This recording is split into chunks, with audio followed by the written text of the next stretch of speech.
নমস্কার সবাইকে। এখন বাজে সকাল ৬টা। ৫টার সময় আমরা উঠে গেছি।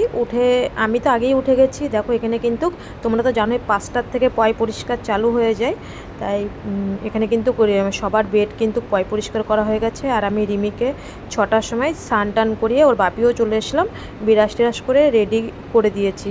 রিমিকে এখন ৮টার সময় কিন্তু ওটিতে নিয়ে যাওয়া হচ্ছে।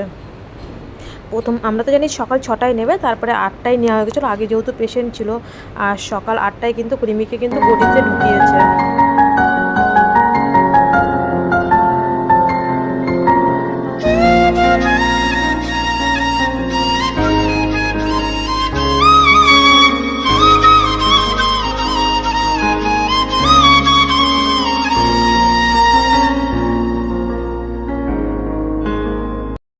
আর দেখো ওর বাপিকে কিন্তু ওটির ভিতরে ঢুকিয়ে নিয়েছে।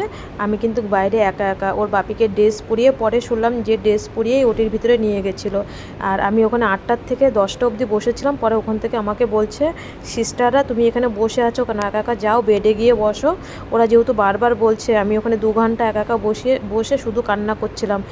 ভাবছি আজকে যদি বাড়ি হতো, আমার কলকাতায় দেশের বাড়িতে যদি হতো, আমি আশা করি আমার মা, বৌদি, দিদিরা থাকতো। আর আমি যদি আমার ইউটিউবের যে প্রত্যেকটা বোন দিদি আমাকে ফোন করে, আমি যদি ওদেরকে একবার বলতাম, ওরা নিশ্চয়ই আমার পাশে থাকতো। তাই নিজেকে বড্ড অসহায় লাগছিলো। আর অপারেশনের ওটির থেকে তোমাদের দাদাভাই প্রায় 11টা, সাড়ে 11টার দিকে বেরিয়ে গেছে। রিমি না অজ্ঞান হচ্ছিল না। রিমিকে ইঞ্জেকশন দিচ্ছিলো, ঘুম ঘুম পাচ্ছিলো, কিন্তু অজ্ঞান হচ্ছিলো না। যেহেতু এটা ওর মুখে করবে, তখন এর জন্য ওর কিন্তু মুখে অক্সিজেন দিয়ে করা হয়নি অপারেশনটার সময়। আর তার জন্য আমরা কিন্তু আবার ওষুধ আনতে যাচ্ছিলাম, তোমাদের দাদাভাই আর আমি কিন্তু তাড়াতাড়ি করে ওষুধ নিয়ে আসলাম। তোমাদের দাদাভাই ড্রেসটা ছেড়ে জামা প্যান্ট পরে এসে বলছে মেয়েকে ব্লাড চালিয়েছে আর মেয়ে কিন্তু অজ্ঞান হচ্ছে না। আমি যেই চলে আসছি, আবার বাপি বলে আমাকে ডাক দিচ্ছে, তখনই বোঝা যাচ্ছে যে অজ্ঞান হয়নি। আমরা আবার ওষুধ কিনে দিয়ে এসেছি। আবার যখন বেলা 1টা বাজে, তখন বলছে ওর যে ওষুধ লাগবে, আবার অপারেশনের থিয়েটারের থেকে আমাদেরকে ডাকলো, বলল যে ওর ওষুধ লাগবে। আমাদের 2-3বার ওষুধ আনতে হয়েছে।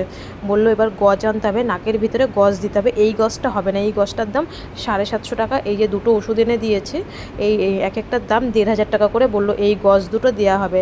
আবার দিয়ে এসছি। আর এখানে যখন দুপুর 2টো বাজে, তখন আমরা ওয়েট করছি রিমিকে কখন দেখবো। 8টায় নিয়েছে, 2টো অবধি বেজে গেছে, তাও আমাদেরকে দেখায়নি।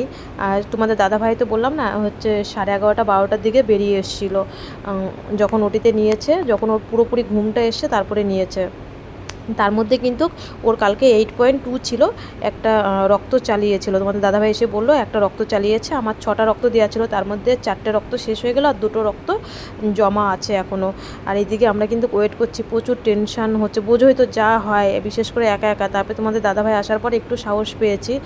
বলছিলো মেয়ে ঘুমাচ্ছে না, আমি চলে আসছি, আমাকে আবার জামা ধরে টেনে রাখছিল। আর মাদের তো ঢুকতে দেয় না, তোমরা তো জানোই। আর এখানে ওয়েট করছি, যখন 2টো বাজে, তখন আমাদেরকে ডেকেছে যে রিমি দাসের বাড়ির লোকজন। এখানে আমরা অনেকক্ষণ ধরে 12টার থেকে 2 ঘন্টা পুরো ওয়েট করলাম। ওয়েট করার পরে ভিতরে ঢুকতে দিয়ে যখন ওর জ্ঞান ফিরলো, বললো পুরোপুরি জ্ঞান ফিরুক, তারপরে বেটে দেবো। তারপরে আবার 1 ঘন্টা মতন ওয়েট করছি। দুটোর সময় দেখিয়ে আবার 3টের সময়, লাস্টে 3টের সময় বের করেছে। বের করে 3টের সময় বেডে দিয়েছে, পুরোপুরি জ্ঞান এসছে। আমিও ওটির ভিতরে পরে প্রায় 10-15 মিনিট ছিলাম। তারপরে একসাথে নিয়েই বেরিয়েছি। 3টের সময় বেডে দেওয়ার পরে তারপরে গিয়ে শান্তি হলো। আর আমরা তো সেই সকাল থেকে কিচ্ছু খাইনি। ভাবছি কি চা আনতে যাবো, আমার তো চা, তোমাদের দাদাভাই অনেকবার বলেছে চা আনতে যাবো। আমি বলছি না, এই এক্ষুনি হয়তো নিয়ে যাবে, এক্ষুনি নিয়ে যাবে। আর আমার চা খেতে মনও চাচ্ছে না, যতক্ষণ কিছু না একটা হয় ততক্ষণ হবে না। আর ডাক্তাররা ডেকে বললো অপারেশন সাকসেস হয়েছে। আর এবার ঠাকুরের আশীর্বাদ, যিশুর আশীর্বাদ, তোমাদের আশীর্বাদ অবশ্যই থাকলে হয়তো হবে। বললো সাকসেসফুল হয়েছে, আর ভয় নেই। তারপর আবার ডাক্তার তো জানোই, এখানে মিনিটে মিনিটে ডাক্তার এসে ডাকে। যখন 3:30 বাজলো, ওকে ওটিতে দেওয়ার পরে ওর মুখটা কুলুকুলু করিয়ে দেওয়ার পরে, ওয়াশ করে দেওয়ার পরে, তোমাদের দাদাভাই বাইরে গেল, বলে এবার চা নিয়ে আসি, সারাদিন তো হয়ে গেল কিচ্ছু খাইনি। আমাকে জিজ্ঞাসা করেছিল কিছু খাবা নাকি। আমি বলছি না, আমার ভালো লাগছে না কিছু খেতে, তুমি একটু চা নিয়ে আসো। আর সারাদিন যেই মানুষটা আমি দিনে 4-5 বার চা খাই, সেই মানুষটা দিনে একবারও চা খায়নি। তারপরে চা নিয়ে আসলো। আর রিমির জন্যে হচ্ছে অরেঞ্জ জুস আর হচ্ছে মৌসুম্বির জুস নিয়ে আসলো। এই দুটো জুস, আর ফুটিয়ে, আগের একটা ফুটিয়ে এখানে ফ্রিজে ছিল মাজা। তাই ওকে একটু পরপর জল দিচ্ছি। বললো যত জল খাবে, যত জুস খাবে, যত ইউরিন বেরিয়ে যাবে, ওর শরীরে যদি জ্বর আসে সেই জ্বরটা কিন্তু শরীরের থেকে বেরিয়ে যাবে। তাই আমি মেপে মেপে, আর এখানে তো জানো মেপে মেপে দিতে হয়, কটার সময় দিচ্ছি সেটা লিখে রাখতে হয়, ওরা আসলে বলতে হয়। তাই 100 করে মেপে মেপে জল, 100 লেবু রস, 100 মাজা এরকমভাবে দিচ্ছি। আর এরকমভাবে সিস্টার আসছে আর লিখতে হচ্ছে। আর দেখো আমি যে সেই পরশুদিনকে রাত 1টার সময় হসপিটালে এসেছি, আর কালকে মাঝখানে গেছে 15ই আগস্ট। 14ই আগস্টে তো তোমরা দেখলে ছুটি দিয়ে নিয়ে গেলাম দুপুরবেলা, আবার ওই সিএমসিতে হসপিটালে গেলাম। ঘরে ঢুকতে ঢুকতে 5:30 বেজে গেল। তারপরে রাত 11টার থেকে এরকম চালু হলো, 1টার সময় ভর্তি হয়ে গেলাম। তাহলে 14ই আগস্টে গিয়ে আবার 14ই আগস্টে ভর্তি হয়েছি। আর মাঝখানে 15ই আগস্ট গেল, আজকে হচ্ছে 16ই আগস্ট ওটি অপারেশন করা হলো। কিন্তু আমি কিন্তু তার মধ্যে রুমে যাইনি, কালকেও আমি স্নান করতে যাইনি, যেহেতু কালকের অবস্থাটা প্রচণ্ড খারাপ গেছে। আমি তো সারাদিন একা একা পুরো কান্না করে গেছি। তার জন্য রিমিও আমাকে ছাড়েনি। কিন্তু আমি বলছি আজকে একটু অপারেশনের পর তোমাদের দাদাভাই বলছে ও স্নান করে আসো। তারপরে আমি 6টার সময় স্নান করতে এসেছি। আর ওই 1 কাপ চা, ভাবলাম তখন না চাটা যে নিয়েছিল না, খেতেও পাইনি ঠিক করে, ঠান্ডা হয়ে গেছিলো। তার মধ্যে ডাক্তার চলে এসেছিলো, চাটা ঠান্ডা হয়ে গেছিলো। এর জন্যে আমি আবার যাওয়ার সময় তোমার দাদাভাইয়ের জন্য একবারেই চা নিয়ে ওখানে গিয়ে খাই। আর আমি এর জন্য চা নিয়ে একবারে উপরে চলে আসলাম।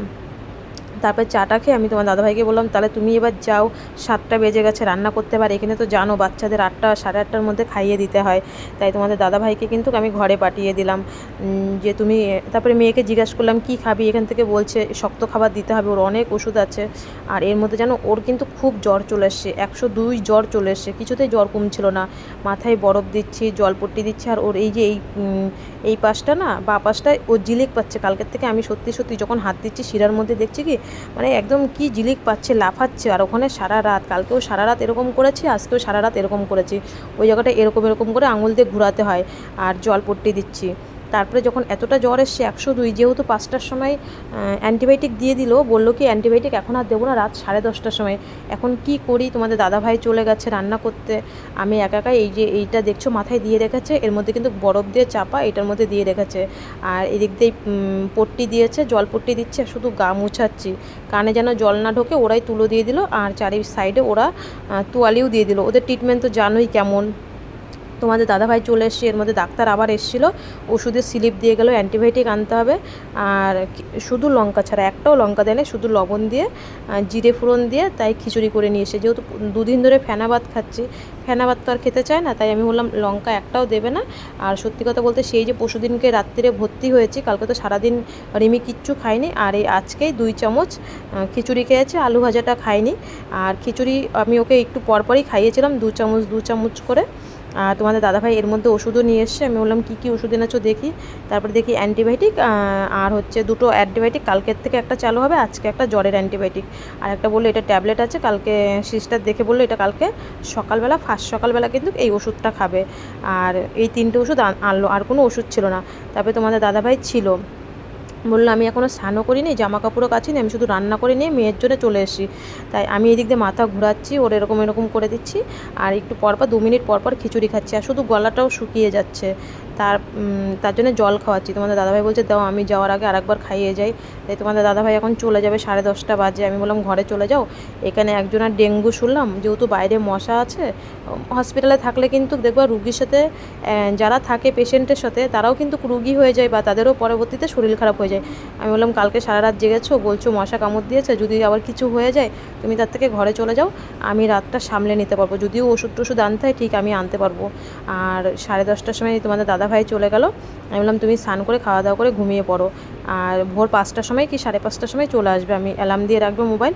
আর এইদিকে প্যারাসিটামল 10:30টার সময় খাইয়ে দিলাম। আমি কিন্তু এখনও খাইনি কিন্তু কিছু, যখন 11:30 বাজে তখন আমি ভাবলাম এবার খিচুড়িটা খাই, দেখি মেয়েকে একটু খাওয়াতে পাই নাকি। 2বার খাইয়েছি কিন্তু ও তখন খাওয়ায়নি। আর সেই খিচুড়িটা এনেছিল কিন্তু 7:30 থেকে 8টার সময় খিচুড়িটা এনেছিল। আর এখন বাজে প্রায় 11:30 বাজে, 12টা বাজতে গেছে। খিচুড়িটা কিন্তু একদম কারা কারা হয়ে গেছিলো, ওই ঠান্ডা, ওই তাই কয় চামচ খেয়েছি। সবাই ভালো থেকো, সবাই সুস্থ থেকো, আজ এই পর্যন্ত।